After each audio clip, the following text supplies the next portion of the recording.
В сряда станахме свидетели на едни справедливи протести срещу един бюджет, който е доста съмнителен. Бюджет 2026. В него са заложени така доста резки увеличения на заплатите на общинските и държавните администрации, на МВР, съд, прокуратура и други неефективни структури.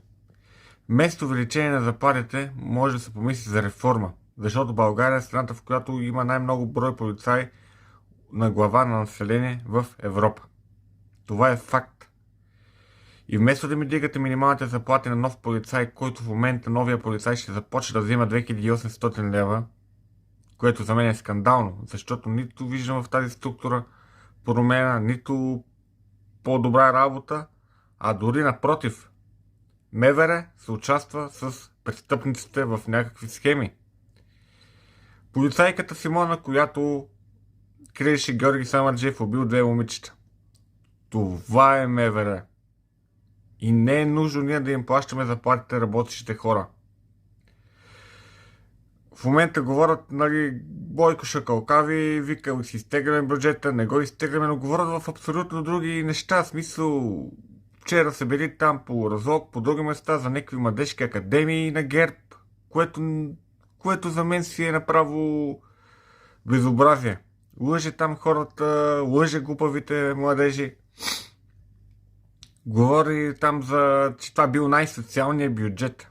Представете си най-социалният. Значи аз нямам нищо против минималните заплати на най-бедните хора. Нямам нищо против втората година от майчеството.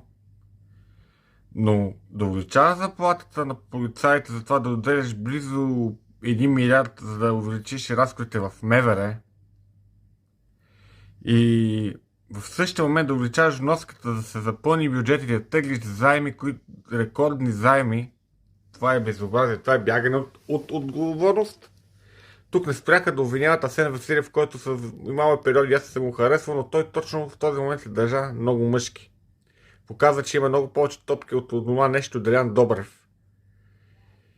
И ако не се вдигнем, и ако не си отстояваме нещата, да не се дигат прекалено много разходите на техните избиратели, на техната администрация, ще има пари и за други неща.